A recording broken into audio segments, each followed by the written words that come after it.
Yeah, the tickets have numbers on them. I just literally match the numbers. 2 right there.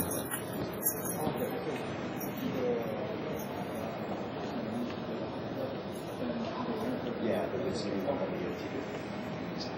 So then they'll come after the show. They'll come up on the stage. And you see so we'll show you a good one. This is going to come this way? No, this is a theater remote, so it'll work for large distances as well.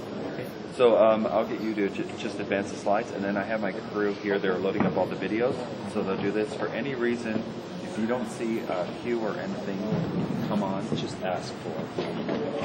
Just say, can I have that video now? That'll tell me you guys push it. They should have walked just like you see. Right, exactly the same. So just give the girls 1 minute to load. They're loading it right now. Once they're ready, we're going to go to the walk-in.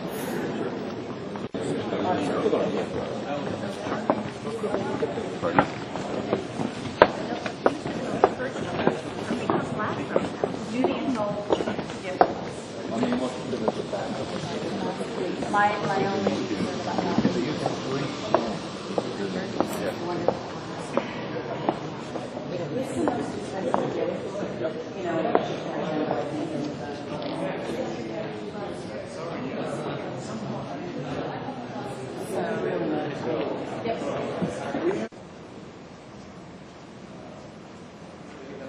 is to North America.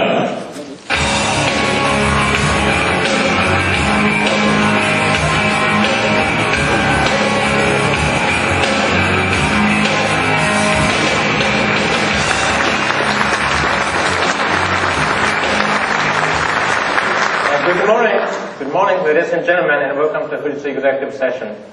My name is Goro Watanabe. I'm from Fujitsu R&D Center, North America. We're based in Sunnyvale, California, just 1 hour ride south of here. And Fujitsu, if you're not familiar, actually we are world number 3 largest ICT corporation in revenue. Our products range from tablet computers or cell phones to supercomputers, which I'm going to talk about today. And we even have submarine cables, which actually we are famous for.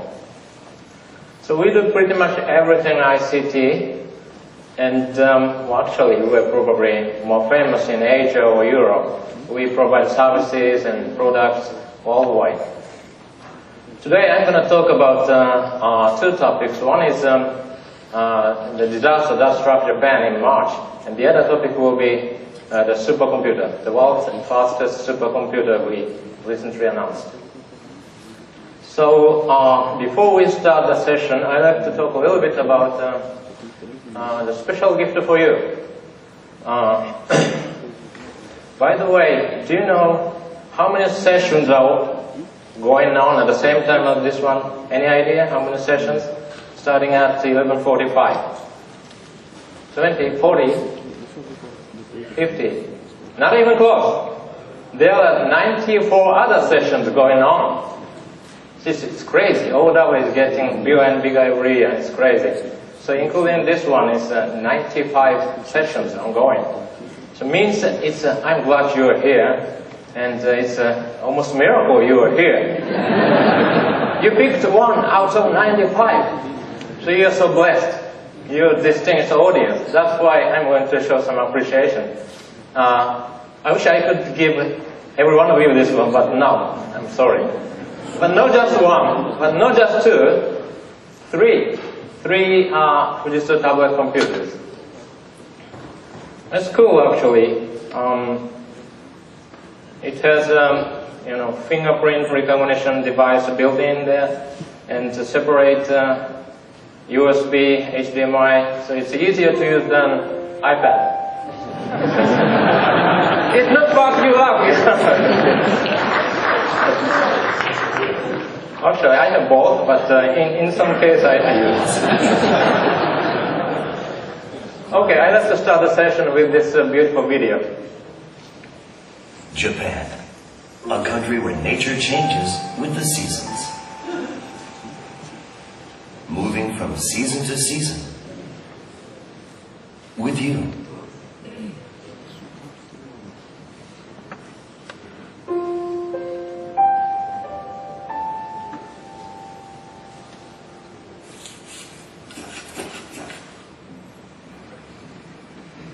You might remember this beautiful video because we showed it last year at OW.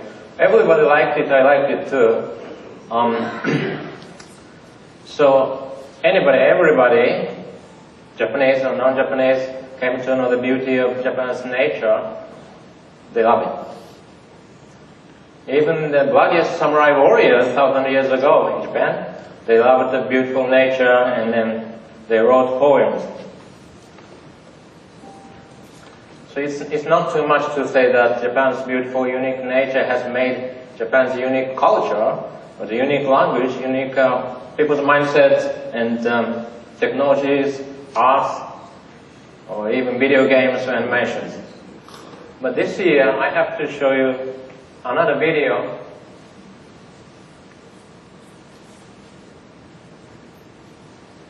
Another face of nature. It's March 11th this year in northeastern Japan.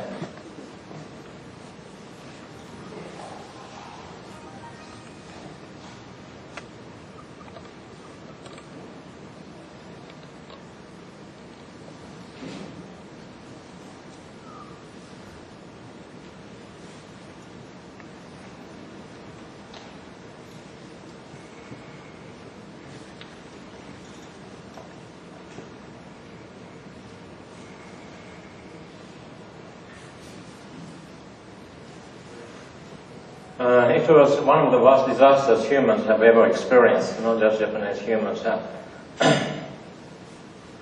And what you're looking at is just part of disaster. Same thing happened on the coast of like hundreds of miles long, so you can guess how serious it was. 30,000 lives were claimed, and millions lost their family members, friends, their house, jobs, everything, their town, it's gone. So it's the real natural disaster.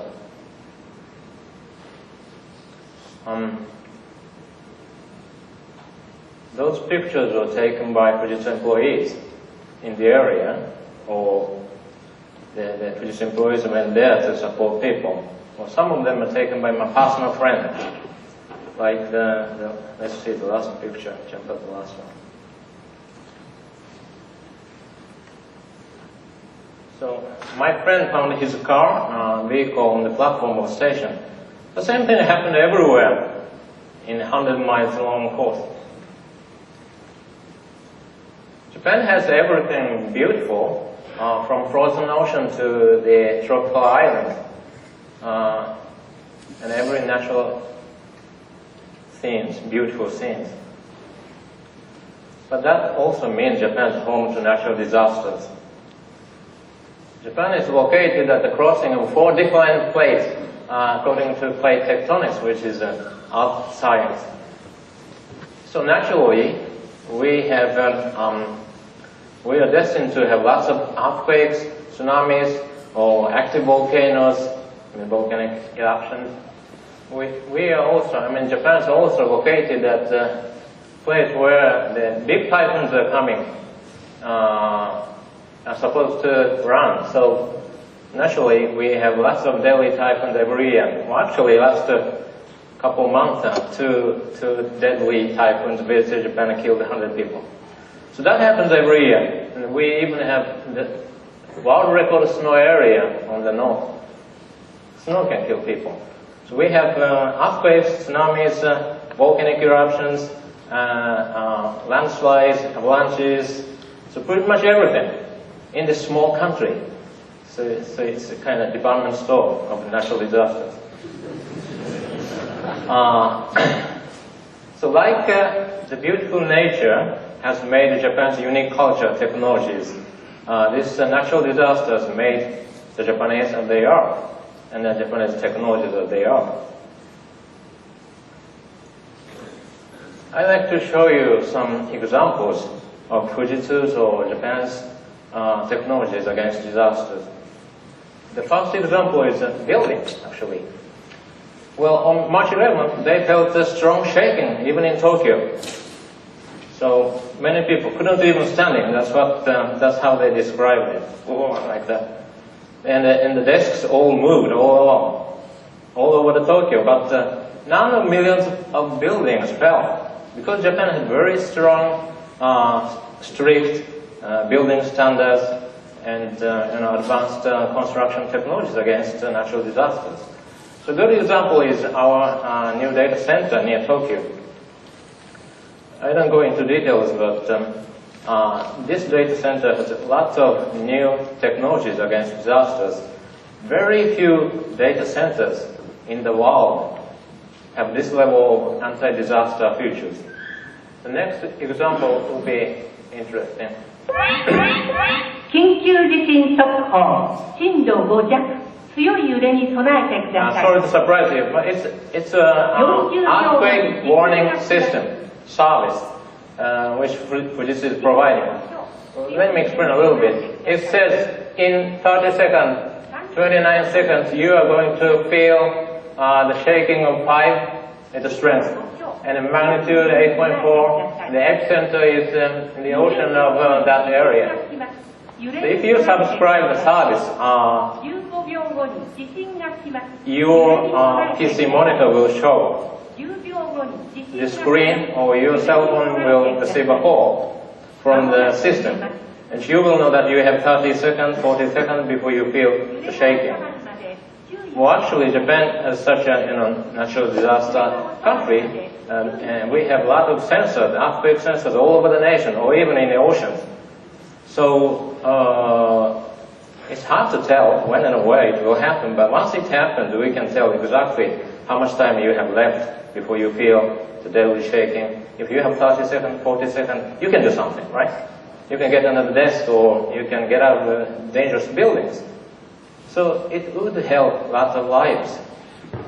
Next example is everybody's favorite. It's bullet train.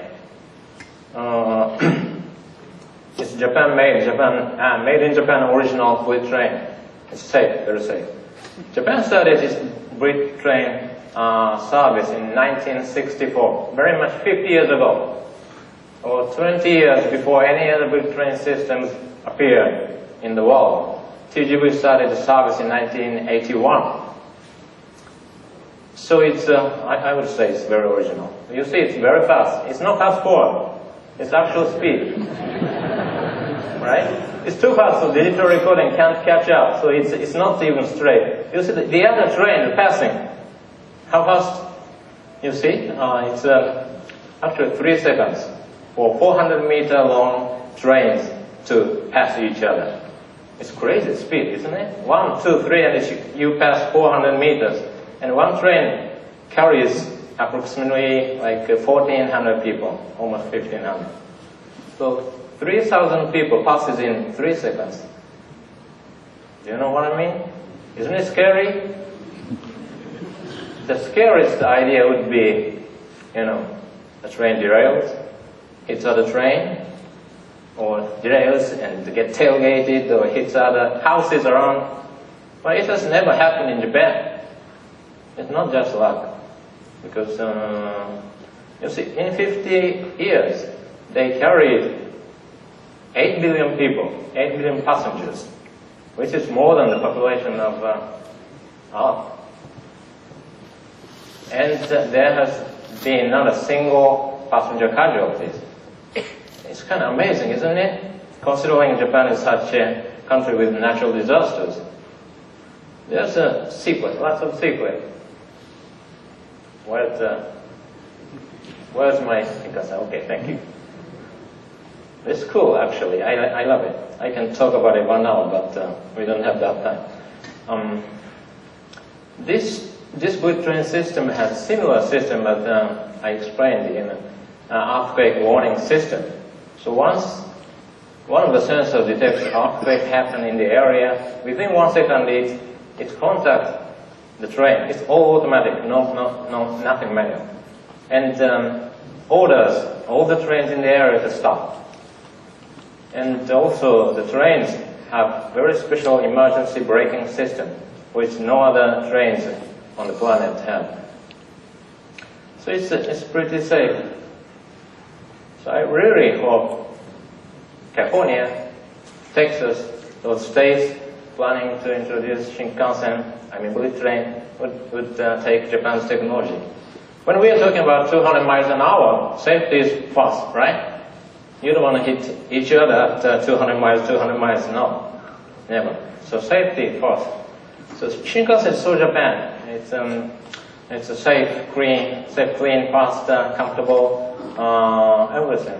So I think it's so Japanese. The last example is, again, Fujitsu. We have PC manufacturing facility in the damaged area. But we could successfully transfer all the operations, the manufacturing capability to two other sites, one in West Japan and the other in Germany. For those, if you're familiar with factory operations, this is a miracle.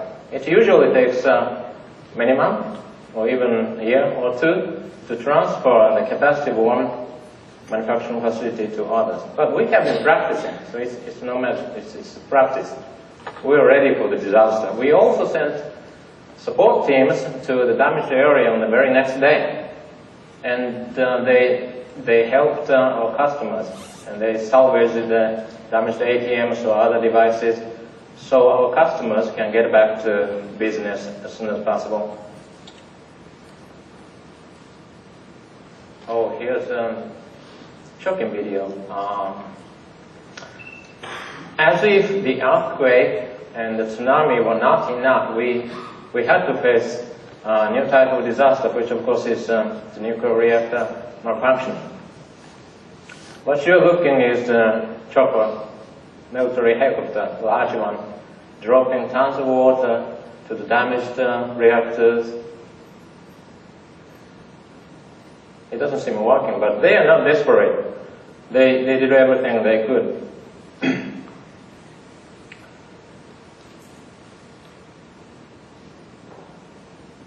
To make long story short, some brave people have been working, they're still working there. It's a kind of suicide mission.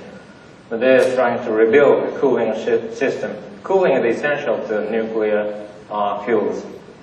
And 4 reactors out of 6 are under control. By under control, I mean put them under 100 degrees C. If we can keep them under 100 degrees C, we can say it's cool, actually, cool and safe.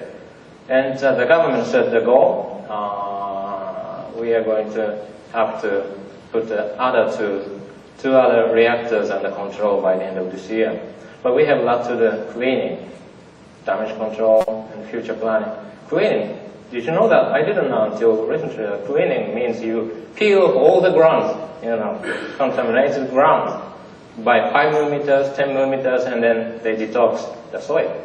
So it's enormous work left. So one thing I like to emphasize here is don't panic, be scientific. So many people, especially foreign people, rushed out of Japan, Tokyo, because they are scared of radiation. Of course, it's invisible. You're scared. But this data I got from Consulate General in San Francisco. Consulate General of Japan is reliable. 1 month after the disaster, the radiation level in Tokyo is much lower, actually lower than other major cities in the world. And the latest data says it's 1 month ago, Tokyo is too lower. Well, radiation is kind of natural. It's not organic, but it's natural. And we're exposed to radiation from the space or from the ground, so it depends on where you're standing. But New York is really higher because of rocky ground, I guess. So if you're worried about radiation, you better move to Tokyo, Japan. Seriously. So let's be scientific, don't panic.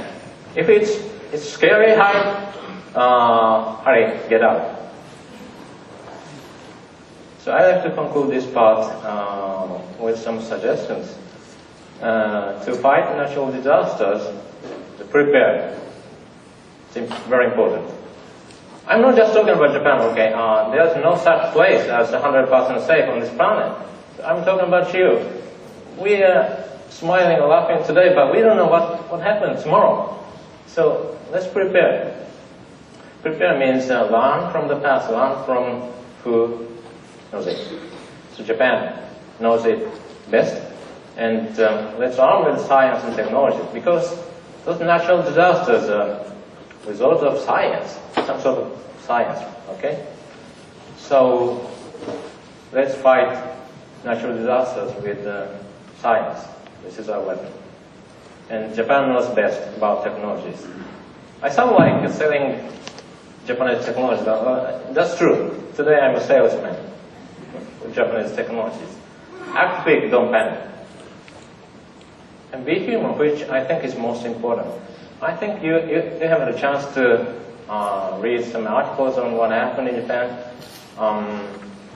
They were very calm, and they didn't panic even after the disaster in the camp. They are very organized, and they formed a line for the supply, things like that. So no looting, no riots, no violence, no nothing like that. So if you like that, it helps you actually. So they are helping themselves by staying calm, staying human. And they help a lot. They help support people. If they are like crazy, it's hard for the support team to help them. So this is actually the last slide of the first part of the presentation. So please remember that human is most important. I will be talking a lot about science and technology, but human-centric, which is a keyword, will appear again. Okay, shifting gear to something fun, something encouraging. We announced our world's fastest supercomputer in June this year. So I told you that Japan's technology is very good. Technology, not just technology, nature, food, gardening, comics. So everything Japanese is cool, nice, beautiful, except for politics. Okay, let's forget it. I don't want to get in trouble. So in this session, I will have a lot of questions. I will ask a lot of questions. So please think with me. Don't worry, I'm not going to point. I'd like to start with a very basic question. What is a supercomputer? Any idea? Any idea? Very fast, okay. Very expensive, okay. You can get one at price. They don't even take your order. So come to me when you want one. Let's focus on how fast, very fast part of it. So, you know, there were supercomputers 40 years ago, 50 years ago, but decades ago, supercomputers are still supercomputers, but this gentleman has some tablet, his iPad. Buy one. You can get this tablet at price. The gentleman here has an iPad, but that should be faster than the supercomputers 4 decades ago, 5 decades ago. But is the iPad supercomputer? Not really. So the new fast is very much different from old fast. So let's see how fast it is. So K computer is named after Japanese letter, character K, which means 10 peta. 10 peta means 16th power of 10. It's 16 zeros. It's a huge number, enormous. So K computer can perform 10 peta floating operations in 1 second. Hard to think about it, I know. So I like to, well, before going to the next slide. This gentleman, one of our engineers, is wearing the same t-shirt. I think you received it, okay? So it's actually a very cool letter. I just wanted to mention it. This is K, but we can also pronounce it Kyo. So Tokyo, Kyo, same character. So this letter means large, fashionable city. So it's very cool. Take it. Beijing, same, was different pronunciation, but Beijing uses same letter. So it's a big, fashionable city. Well, anyways, I have to compare K computer with the human. It doesn't make much sense, I know, but let's just compare. So K-computer 10 petaflops versus I will give human, each one of you 100 seconds to calculate one floating point operation, which is, to be precise, it's double precision, means 4 by 4 by 8 byte by 8 byte calculation, addition, multiplication, something like that, division.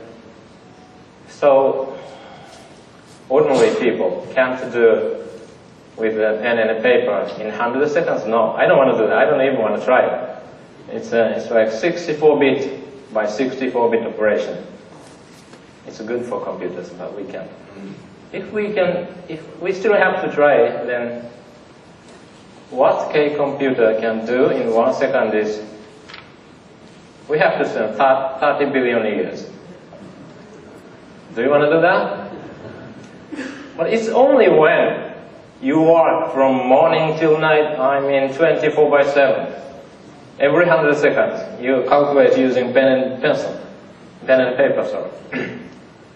If you are going to take weekends off and 8 hours a day, it's going to take 130 billion years, which is 10 times the age of the universe. So do you want to calculate from the Big Bang to the 10 times more than the universe, age of the universe? Don't do that. Don't even try that. It's a waste. But supercomputer can do it for you in 1 second. That's how fast. I know it's unfair to compare human with K-computer. Let's compare this guy with the other supercomputers. K-computer was officially 8.2 petaflops in June and will soon reach the designed top speed 10 petaflops. So it's basically 4 times faster than world number 2 supercomputer. Or as roughly the total of all the historical supercomputer. The K-computer is as fast as that total. So it's a breakthrough fast. How was it possible? I picked 3 differences how supercomputer and other computers are different. The first one is a processor, which is a Spark 64 8FX. It is Fujitsu's Spark processor. I think many of you are using Fujitsu servers, okay? How many people are using Fujitsu servers? Thank you. Many people are too shy. If you're using Fujitsu Prime Power Spark Enterprise server, you are likely to have Spark 64.7 processor. I know you love it, so you don't have to say. But this one has extended features like floating operations. This one processor is probably 10 times faster than Intel processors in terms of floating operations. And it's water cooled, which is really cool. Actually, we have a picture here. This is a water pipe. And lots of new technologies in water cooling. This is very cool, actually. The real box is in a Fujitsu booth, so please visit the Fujitsu booth and see how it looks like. So lots of new technology. Interestingly, this is a water pipe. You can easily plug it off without any door, without any lead. So this is a system board. You can replace the system board without any lead. And you can just attach it to the new system board and the water is going out. It's just fine.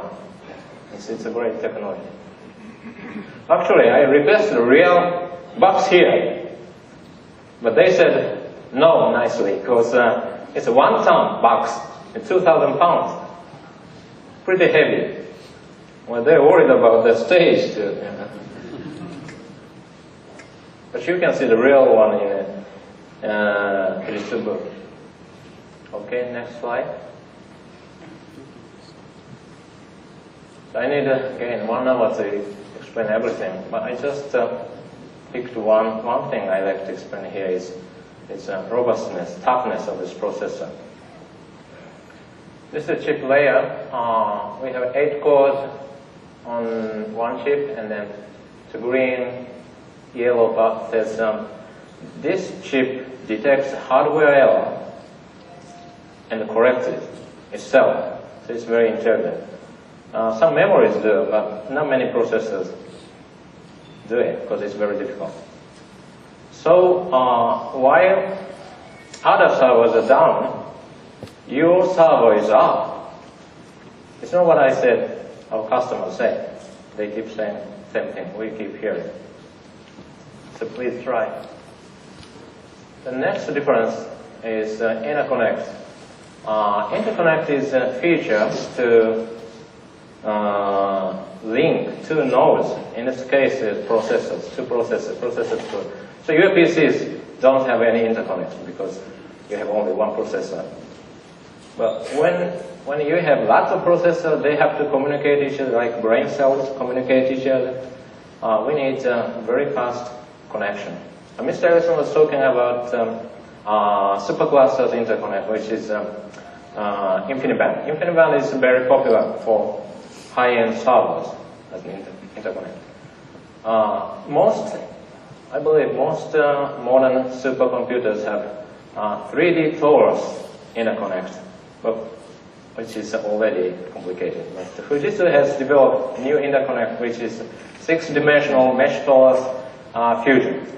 It's too long, so we named it tofu. Sounds healthy, actually. It's pretty healthy. So this is you see a conceptual mode. Those black balls inside the plastic ball is one node. So it's actually looks like this. Those nodes are on the system board. What is it? Conceptual. So 3D, inside 3D. Let's see the video.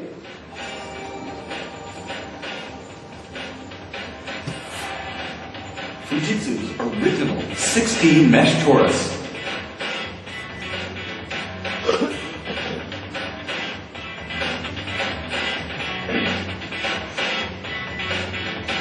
Fujitsu's original interconnect is a 6-dimensional mesh designed for high-performance computing. Specifically, it features a combined mesh torus topology. Computing nodes are arranged in 3D node groups, which are also connected in a 3D torus.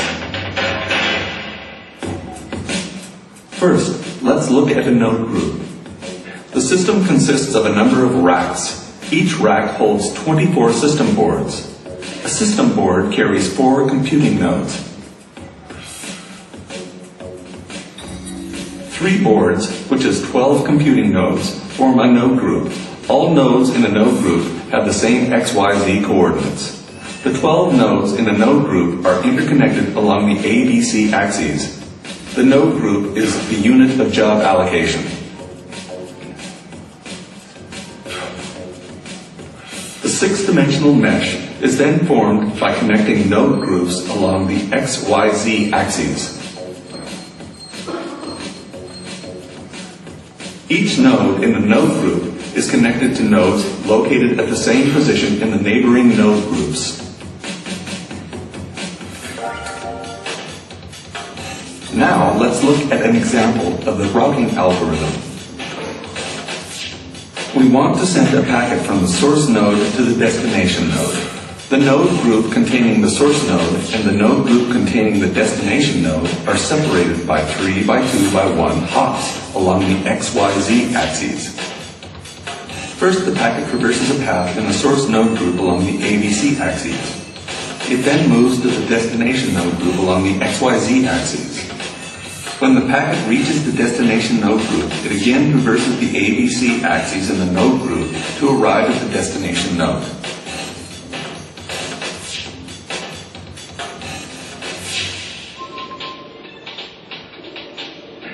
We've introduced Fujitsu's original 6D mesh torus network and looked at how it works. Featuring high-density packaging and high reliability and availability, this switchless interconnect will enable the system to scale to over 80,000 nodes.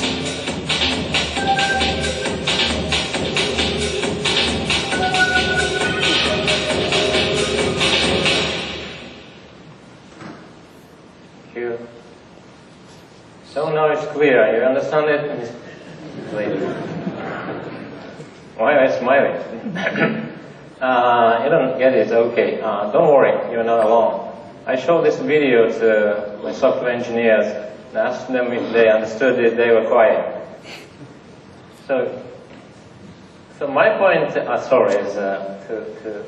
my point is you need a very special connection when you build a supercomputer, high-scale computers, and digital technology. And it's well, actually, interconnect is what makes supercomputer a supercomputer, and fast, robust. That is a key point.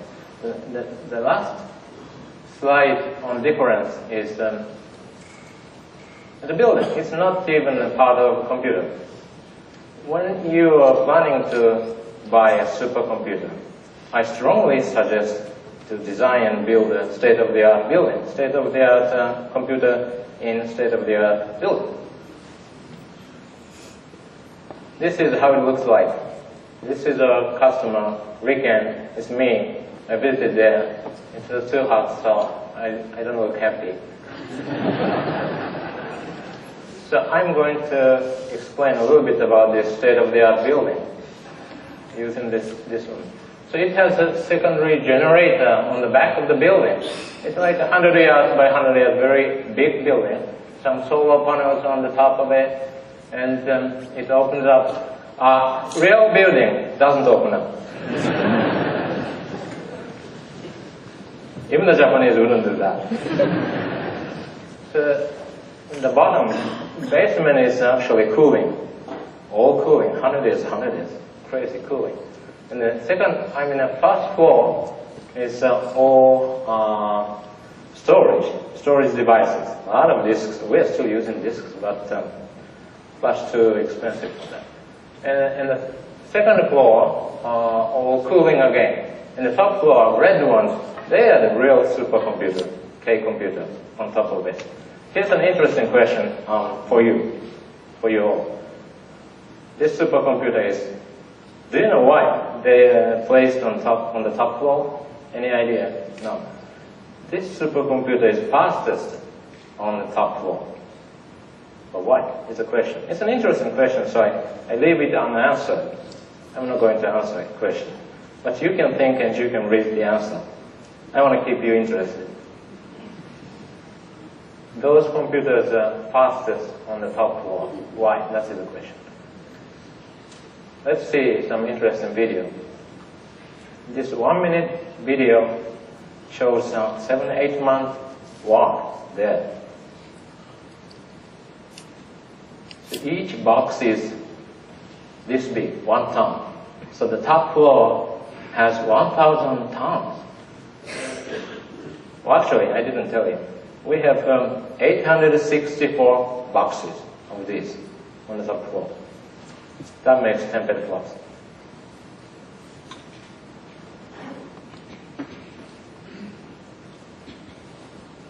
So besides metal, it's a monster of cable. I have talked about tofu, which is interconnect, which is very, very fast, 1,000 times, million times faster than the internet you're using. So it's got to be very thick and big connector there. And we have 20,000 cables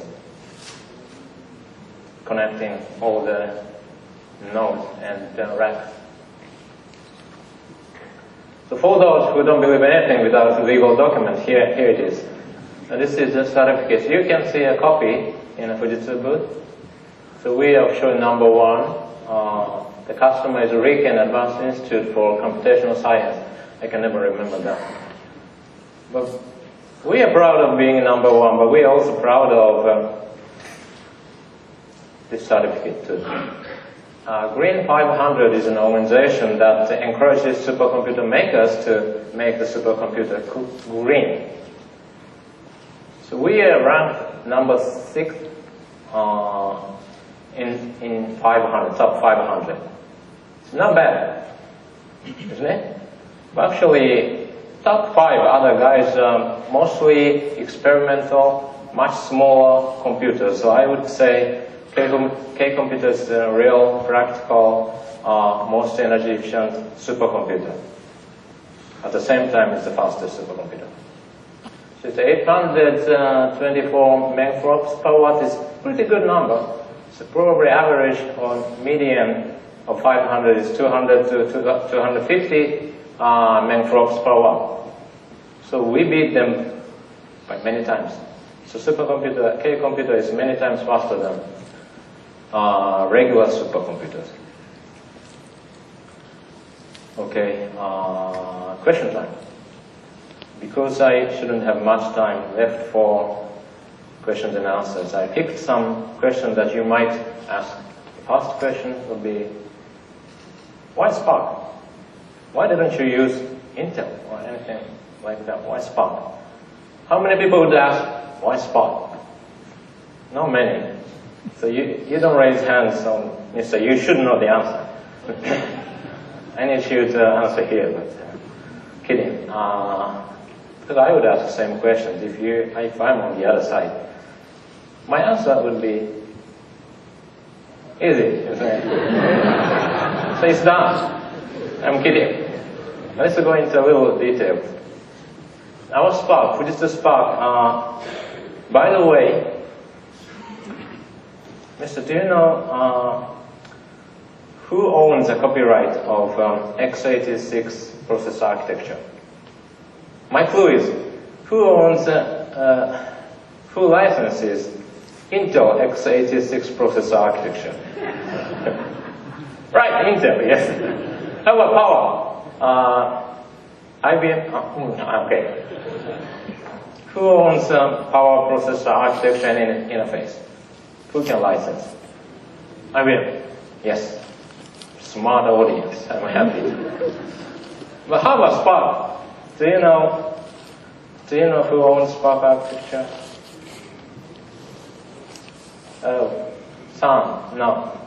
You know that, okay. Not even Oracle, of course, no. Fujitsu? No. Spark architecture is owned and licensed by Spark International, which is an organization founded in 1989, I guess.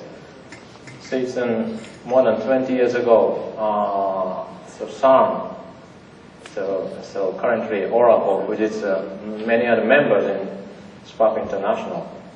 So it's quite public. The most public, probably only public processor architecture, which is commercially available, I think. So if you put your $1 billion or $2 billion, you can build your own Spark processor. Nobody claims. You pay small amounts of member fee to Spark International, it's okay. So we like the idea. It's open, and Oracle makes it, we make it. And also, there's a design flexibility, which means we can do a lot. As long as we keep the compatibility of Spark International, as long as we conform to the architecture definition, we can add a lot of floating point operation features or something like that. We can't do with Intel or any other processors. Intel is owned by Intel. But Spark is owned by Spark International. We can add anything we like as long as we are compatible. We talked about robustness and green and business critical computing. Well, actually, we are getting some feedback from supercomputing area to your Spark box. It's commercial. So vice versa. So it makes perfect sense to us.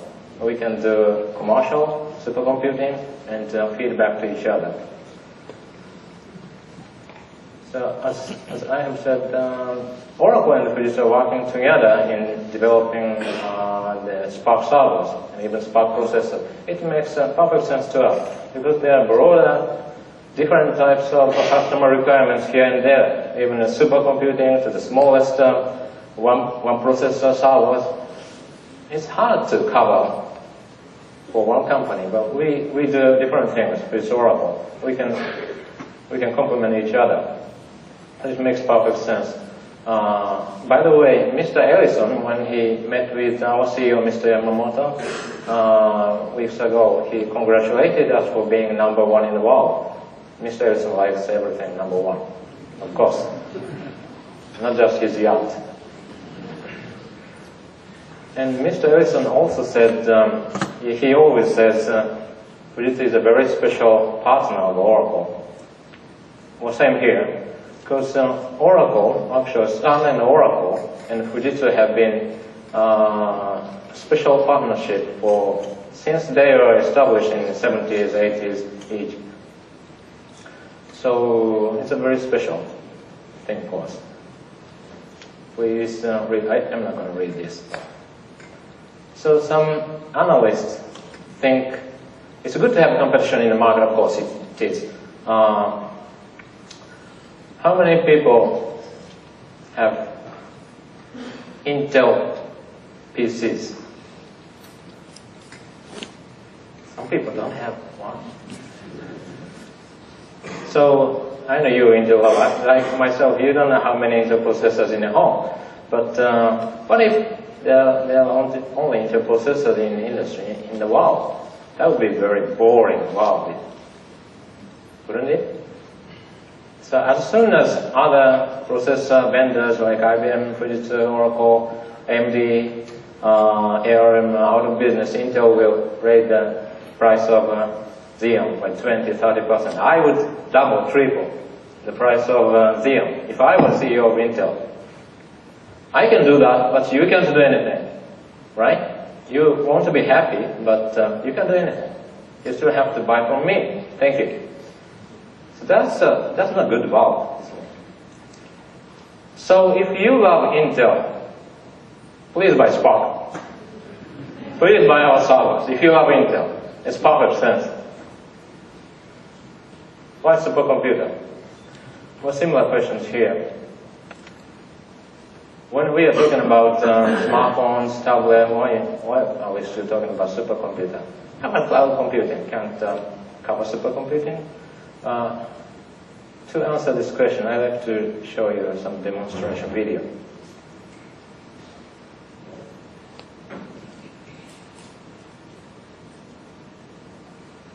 The supercomputer applications, maybe 9–10 applications. They don't, I admit that, they don't look as realistic as latest video games. Do you agree? But they are simulating the real world. You know, computer games are their imagination. Did you know that? It's imagination. I keep telling my son that their imagination, not real.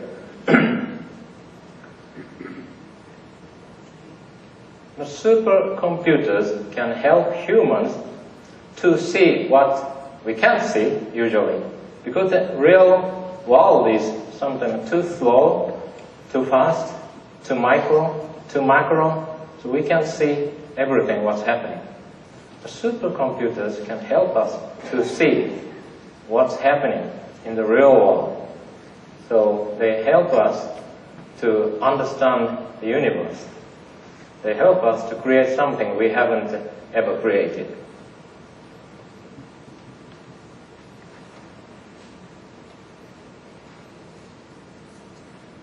So, a couple examples here.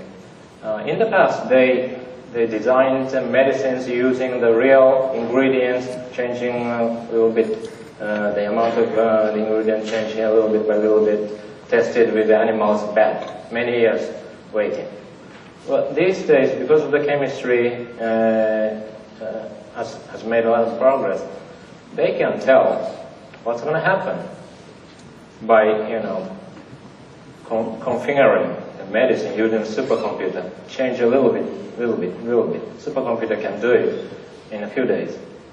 So we can save lots of time. We can save more patients because we can introduce safer, better medicine to the market earlier, much earlier. We can save a lot of animals. We don't have to test with animals. Let's say more traditional thing. I think you have a better idea about this. Automotive, crash computing. You can save more time, of course, save more lives, because you can have safer cars in the market much earlier. Same what that means, I'm not joking. I'm talking about crash testing. Dummies means same number of cars are crashed and broken. They're very expensive. But who do you think is paying for that? You. Customers are paying for the crashed cars and dummies. But with supercomputer, you don't have to pay for that. So you can enjoy cheaper, safer cars much earlier than without supercomputers. Here's an interesting topic. Well, somehow related to cloud computing versus supercomputing. Let's think about 1 million PCs here. It's about the population of San Francisco. So everybody's opening their notebook or something. And here's a supercomputer. They are roughly the same performance. Interesting, isn't it? In terms of floating operations. If they're in the black box, which would you like? If the performance is the same, maybe you would think same. But to make a long story short, I'm making too many long stories short today, but my apology. But I'm running out of time. From engineering point of view, they are totally different things, in different worlds. My analogy would be one genius versus 1 million average people, like me, not you, like me. So, they are good for something different, okay?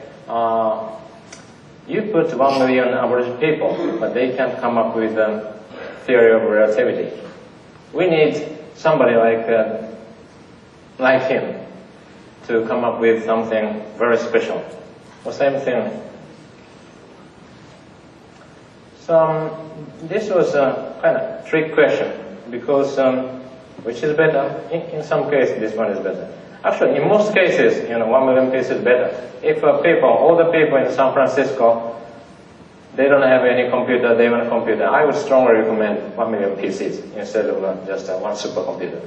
When you want to chat with friends or Facebook, things like that, you don't need a supercomputer. Don't even try it. So let's talk a little bit about the future of supercomputing. So humans, we are curious animals. Humans are humans because we are curious. And once we know, we learn something, we want to learn more. That's why we have science. Getting better every year. So the supercomputer, because modern science requires lots of calculation power, because the modern science produces lots of different theories. To prove it, unprove it, we need computing power. In other words, future of supercomputing and future of humans. As long as we have future supercomputing, we don't know what form it would be. It can be a biocomputer or quantum computer, we don't know about it. So we need supercomputing. But it has some issues to be considered. We need easier software development for everybody. Doesn't have to be real everybody. Every scientist, if they could write software easily and they have access to the supercomputer, that would be a great world. It's kind of business model. There's a same thing between PC and supercomputer. Very same. What do you think it is? It's business. Somebody has to pay for it. PC is cheaper. A lot of buyers. But supercomputer is necessary for the humans, but hard to buy. So if we could rent a supercomputer instead of rent a car, that would be a great model for the future of humans. Each person doesn't need a supercomputer. It's like a space rocket or the X-ray telescope. Each one of it doesn't want it home, but humans need it. Supercomputing, same story. Some analysts say future of human is very bright with the supercomputing. I totally agree with that. Let me conclude quickly. We never give up, right? That's why we develop science technologies. Supercomputer is a driving force. Let's see, Kobe. Kobe is famous for Kobe beef, of course. We pronounce like Kobe. Kobe. In 1995, they were attacked by a huge earthquake that killed 6,000 people. Another disaster. But let's see what happened. So the Japanese, the humans built a supercomputer, world's fastest breakthrough supercomputer, near the epicenter of that huge earthquake that killed 6,000 people. So this is a message from humans, not just Japan or Japanese. my friend. So the natural disasters can get us, but we'll come back stronger. That's our message. So don't forget human-centric.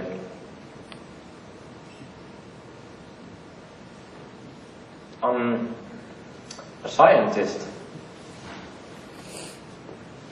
Ray Kurzweil, am I right? I'm not quite sure. He's a good at predicting the future. He said in 2005 in his book that humans will have 10 petaflops supercomputer in the year 2013. So we beat him by 2 years. And he predicted, well, 10 petaflops is actually, according to his book, is a milestone, big milestone, because with 10 petaflops we can simulate human brain functionality. But next milestone will be 2025, which is we are going to have 1,000 times faster supercomputer in 2005, according to his book, when we will be able to simulate human brain at neuron level, means each cell, I think. That's 2025. So my own prediction will be 2055. That's when humans will have humanoid robot with human level AI, intelligence. It's not linked to anything independent. Because it's most likely after 30 years your personal computer will have the supercomputer's capability 30 years ago. So 2025 and then 2055, the human neural system could be simulated by those personal level computer. That's my prediction. We are the center, always. We don't want to terminate a world, right? Human can help humans. That's our idea. Very important. The U.S. military are everywhere, in every country, Japan too, and they are unpopular, unfortunately, everywhere. But this time they helped the Japanese very much, and the Japanese appreciated their help. But same there, China, India, all the other countries sent help to Japan. We really appreciate it. So I'd like to say thank you to all the world on behalf of Japan and Japanese people. So this ends my presentation. Thank you very much.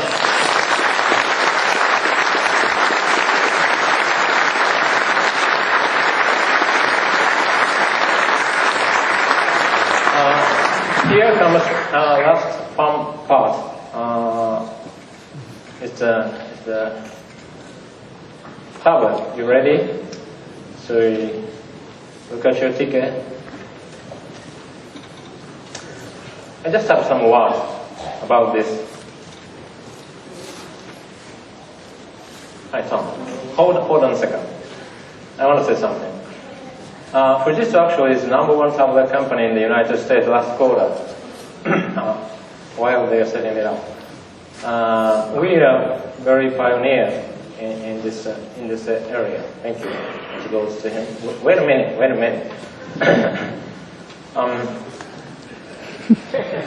am I going to say? Tom, sorry. What was I going to say? How many people would think Fujitsu is following Apple? How many people would say, oh yes, you're another follower? You don't think so? Okay, good. I was talking with one of the Oracle SVPs last week, a couple of weeks ago. He's Andy Mendelsohn. He's a very nice database person. I was talking with Andy. I told Andy, I'm going to speak at OW, so please come by. Is Andy here? Not likely. So Andy, I told him that he had a chance to win our tablet. He says, oh, Fujitsu is following Apple. I said, no. We started earlier. iPad was registered by Fujitsu. It's our name. Apple started only last year, 2010. I just wanted to say this thing. Everybody said we are following. No, Apple is following us. They just passed us, probably. So bigger guys can beat smaller guys. That's so American. But we reached the settlement. We transferred their name iPad to Apple. They can sell more iPad than we could sell our iPad. So don't forget that. It's trivia. So tell everybody you know. I left into this Tom Donnelly marketing. You repeat or? So say something funny and then just do. I came down a little early and I said, Goro, would you like me to say anything? And he said, just be funny. Have any of you tried to be funny on command? Is it working? So actually I decided I'm going to sing. All right. You didn't come here to see me anyways. You came to see Goro, and that was an absolutely fascinating and fantastic presentation. Thank you very much. Thank you. And I think without further ado, because these people have been very nice and very patient, that we should probably find out who has won the three, well actually only two. I know they are patient until we pick the third winner. Yeah, so, no, there's only two. That's good? Yeah, this one's mine. I didn't know that. This one's mine. There's only one then, I'm sorry. Alright. I'm going to put my eyes down here. I'll have to pick them up each time we do it. Okay. I tell you, Goro, since you did such a great presentation, why don't we'll spin this, and then you can pick the first ticket. And my own. You dropped one. Oh. It fell in the back. Nobody knows. Okay. We did. It fell. There it is. We got it. No, the front. Oh my goodness. Wait. Look at that. The front. The door has a leak. Oh, like water cooling. Yeah. Yeah. We better introduce new technology. Let's see. All right. Everybody watch. Make sure we don't lose any more tickets, because you know if we lose a ticket, you know it's yours. Yeah. Yeah, everybody thinks that. And again, if they don't claim the prize, you and I get them. So okay. I think that's pretty good. All right. I'm supposed to use the crank, but this is actually very soothing. How many times am I supposed to turn this? Petaflops kind of. Okay. Get down. Okay. All the tickets are in there. The first winner. The first winner is. Okay. I don't see it. This one. Is that one? Yeah. Really. Okay. First winner is this one. Who has this ticket? Good one. Have to put my eyes on. Office Depot.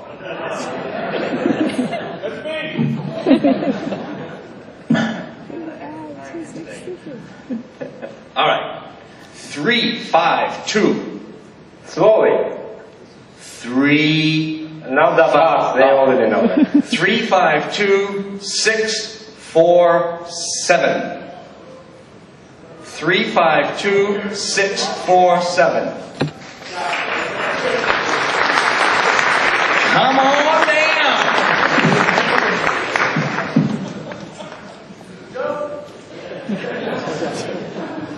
Oh my goodness. All right, while he's coming down, actually I want him to pick the next ticket, so hurry up. Everybody's mad at you now. He's not moving very fast. Yeah. Somebody's running. Somebody's running. No, you didn't win. Look at that. Somebody tried to fake it out. This looks promising. Okay. You lost your ticket, yeah. Let's see. Oh no, that's not the right number. I didn't call that number. Okay, I tell you, why don't you come on around? Come up those stairs there. Jump up. I'll jump up, yeah.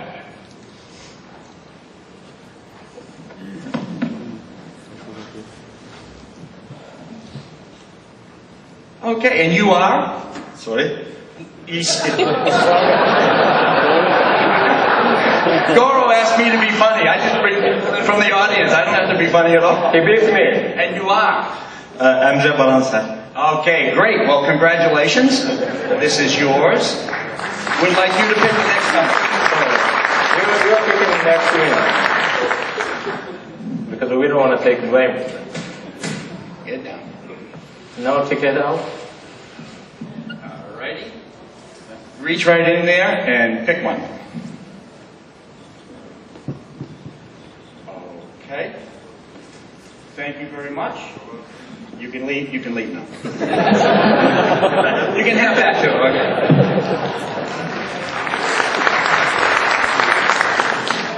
Okay. Are we all ready? 264-085. 264-085. No.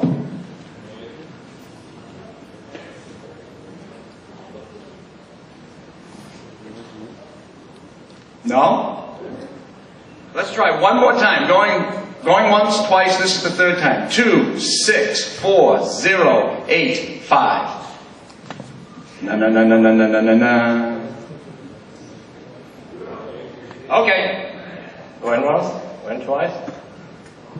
Alrighty, then Goro, let's pick it up. Okay. We've already had a good spin, so. Okay. Wow, so now that means we can have 4 winners. Yeah. 4 winners, but 3 people get Maybe more than that. a tablet. I like those odds. Okay, 263-918. Ha-ha! Right up front. There we go. Come on up. Come on down.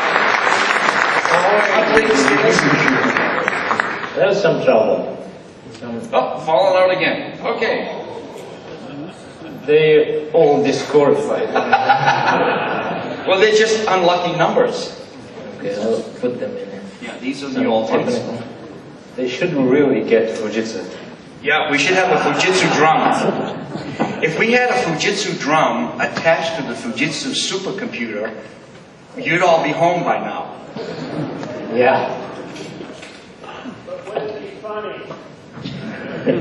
Well, that's subjective, isn't it? Alrighty. And we have the pleasure of Edgar? Edgar, yeah.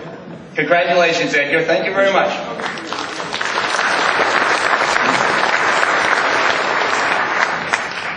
All right, we'll rotate this one more time and hopefully nothing will fall out. Is everybody paying close attention?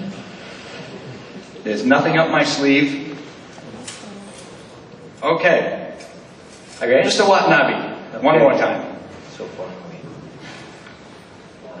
One bottom ticket. Only one ticket. Only one ticket. Only one ticket. Okay. Last ticket. And we lock this up and get the suspense as high as I possibly can. 264-144. Oh, I'm sorry you didn't win, folks. But it hasn't been claimed yet. 264-144. Ah, there we go. We got one. Come on down. Thank you very much. Thank you. Have a nice rest of